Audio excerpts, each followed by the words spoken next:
I now give the floor to the representative from the Indigenous World Association. You have the floor.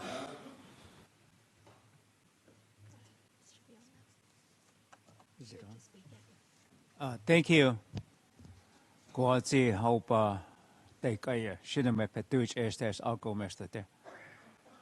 My name is Petuj in my own language. I am from Acoma here in the southwest of the United States. I am speaking on behalf of indigenous peoples and for indigenous peoples, because oftentimes in the United Nations meetings, we are not there to speak for ourselves. As my relative from Australia has commented, we need to be here. The indigenous peoples who were first affected by the European peoples and who have colonized us and who now continue this nuclear colonialism. So I will concentrate my comments on behalf of the indigenous peoples that are affected by the nuclearism, especially focusing on uranium, the element that goes into the beginning of the nuclear power. In my homeland where I live, in Acoma, we live in the midst of uranium development. That development took place from the 1950s into the 1990s. Even though there was no uranium developed on my people's lands, we are sandwiched in the middle of a place that has become known as the Grants Mining District. At one time, the community that is next to us called Grants called itself the uranium capital of the world. On the east side of our village of Acoma was the Jackpile mine, which was at one time the largest open pit uranium mine in the world. My sister Pueblo, the people that live there today, are affected by the uranium mining.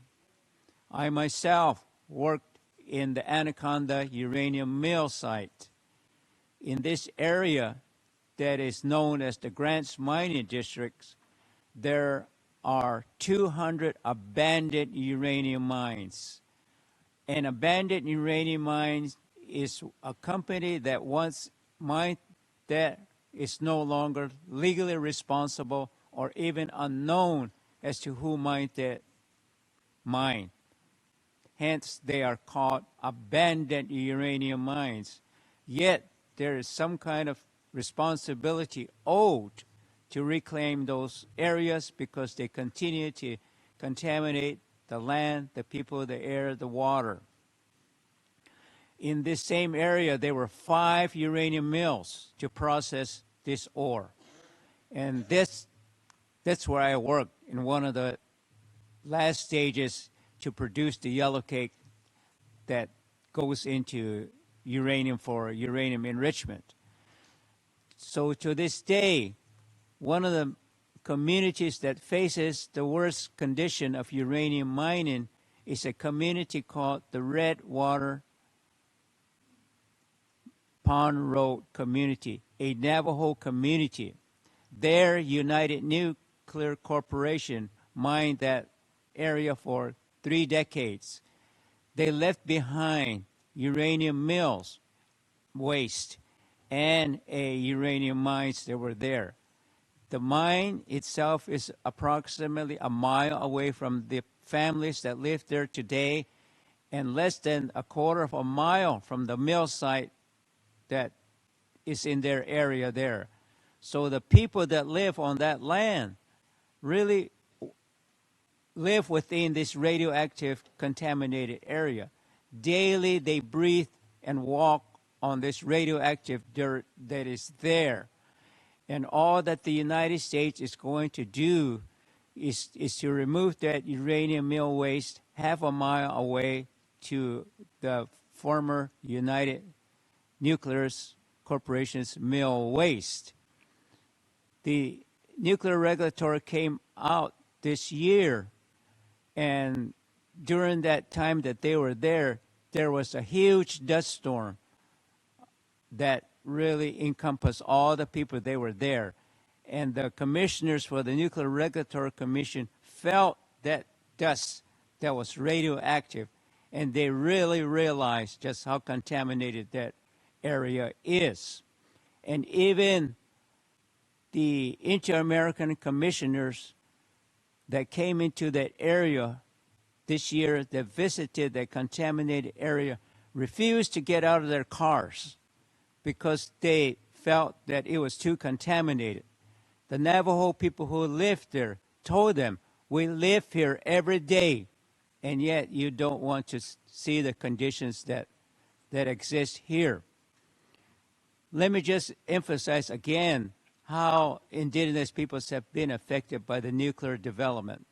There, where I live, the Los Alamos National Laboratory sits on the land of San Ildefonso, the community that was their land. And the United States took the land to build this facility there.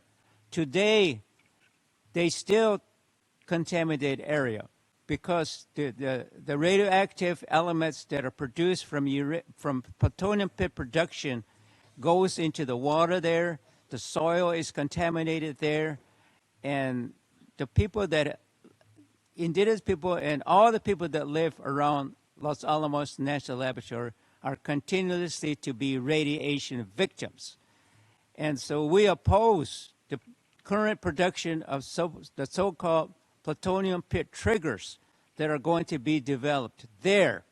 The United States is going to do 30 plutonium pit productions annually. And yet we say, no more. No more weapons of destructions. And the other things that I must say, that not only was the bomb created there at Los Alamos National Laboratory, but it was tested on the land of the Mescalero tribe. And of course, we know that the bombs that were tested in Nevada were also on the tribe that lives there, which is the Western Shoshone tribe. And their land continues to be violated by the United States in the neglect of the Treaty of Ruby Valley. And yet today, their land is contaminated, and much of the land around at Western Shoshone is unable to be used by the indigenous peoples that live there. So in essence, uranium as the start of the nuclear fuel chain begins this destruction of land, the people there, the environment there, and really needs to be recognized in the TPNW.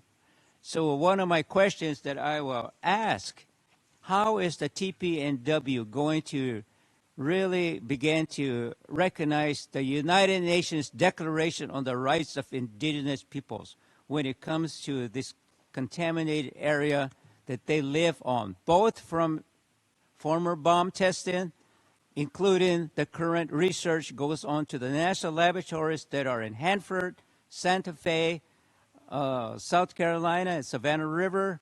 How is the TPNW going to recognize and somehow come to terms with these areas that are contaminated from the radioactive pollution that is in those areas there? We worked so hard on the United Nations Declaration, and we worked so hard in attempting to get free, prior, and informed consent into that declaration. And yet today, these kinds of activities continue without serious involvement of the indigenous peoples. And so we just continue to then urge that the United States and all these states that were once opposed to the UN declarations, and these are what we call the Kansas states, Canada, Australia, New Zealand, and the United States. They were opposed initially to the United Nations Declaration, but now are in full support of it. But we want them to follow through in getting them to not only become part of the TPNW, but then to to respect the rights of the indigenous peoples and attempt to work to do these epidemiological type of studies that are needed to determine what's causing the cancers of the people in our areas. And we just urge again that you continue this hard work on really implementing the TPNW. Thank you.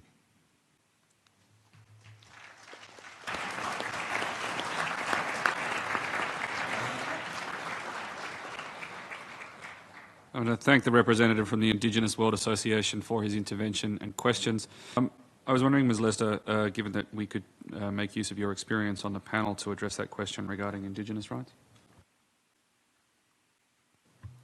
Thank you, Secretary General, but also thank you, Patuch, for your question and your longevity of really speaking up about the rights of Indigenous peoples. It's a global issue, as you are very aware of, and so important for us to be present in these spaces and around the tables as countries around the globe, you know, have conversations and technical conversations, that we need to be part of the solutions as well. There needs to be the recognition by governments, and, you know, I talk for Australia and the fact that Australia needs to recognise First Nations peoples, but also we need to work closely on the repairing of those damages that have been done and those losses of our cultural, those intangible cultural heritage and the knowledges that we hold as well. These are really important. Just hearing your story is really crucial to painting the picture of us as First Nations peoples on how we are often needing to be the solution to this nuclear colonisation. They mine on our traditional lands, they've tested on our traditional lands, and they are still looking to First Nations or Indigenous peoples' countries, our traditional lands, as the waste dumps of this nuclear colonisation and this industry. So we need to be sitting around those tables and we need to be part of the solutions. So our voices are there as the decisions are being made as well. So it is really important, and I asked the same question as Patuch did around how the Treaty on the Prohibition of Nuclear Weapons will work closely with the United Nations Declaration of the Indigenous Rights, because as a First Nations person from my own country, they do need to be having conversations and working together, and areas are possibly within those articles, within the TPNW, Articles 6 and 7, but there is a bigger picture for us Indigenous peoples around the globe on how our rights are not being recognised in very complex conversations and discussions that are being had. So it's a really important question, and it's important for states parties that are present in this room to be really thinking about how you're going to be bringing your Indigenous peoples on this journey, to be working closely with those in the area of the Articles 6 and 7, and to really work closely with your Indigenous peoples, because they are the people who have had this lived experience. And they told us, and we hear today from Patuch on how people are still being impacted to this day by an industry that has no care for First Nations peoples. And so it's a big issue globally, but it's important for us to be starting those conversations now as we are here in the second meeting of states parties. Thank you. Thanks very much, Ms. Lester. I now give the floor to the representative from the Manhattan Project for a Nuclear Weapon-Free World and Affected Communities and Allies Working Group. You have the floor. Thank you very much. We are Affected Communities and Allies Working Group and Manhattan Project for a Nuclear Free World, and we are based here in the United States. Here in the U.S., as the representative of Indigenous World Association mentioned earlier, the development, production, and testing of nuclear weapons and as well as the storage of radioactive waste from nuclear programs, including those from uranium activities, continue to have devastating environmental and humanitarian impacts. We recommend interpreting victims under Article 6 as broadly as possible to include those affected communities whose voices will be vital in calling for the elimination of nuclear weapons in nuclear armed states. The acquisition of uranium is the first step in making nuclear weapons. Radioactive waste from uranium activities contaminate indigenous lands, water, and food. We strongly disagree with the language in the preamble of TPNW that upholds nuclear energy, because upholding nuclear energy creates more victims and affected communities. And nuclear energy is not peaceful either, because the plutonium for the Nagasaki bomb and the Trinity test was produced in a nuclear reactor that killed and damaged health of so many. Generating electricity has always been a secondary function for the atomic enterprise. So our question is, in order to effectively achieve goals on the victim assistance under Article 6 and total elimination of nuclear weapons, and also respect the rights of indigenous peoples, don't we need strong policies against uranium enterprise, uranium mining, uranium exports for nuclear armed states? And don't we need to reevaluate our thinking surrounding not so peaceful nuclear energy? Thank you so much. I thank the representative for her question, and I now go back to the panel. Very quickly, does anyone wish to, on the panel, speak to the issue of peaceful uses of nuclear energy or not? Apologies to the representative. Well, then I might go to the final question.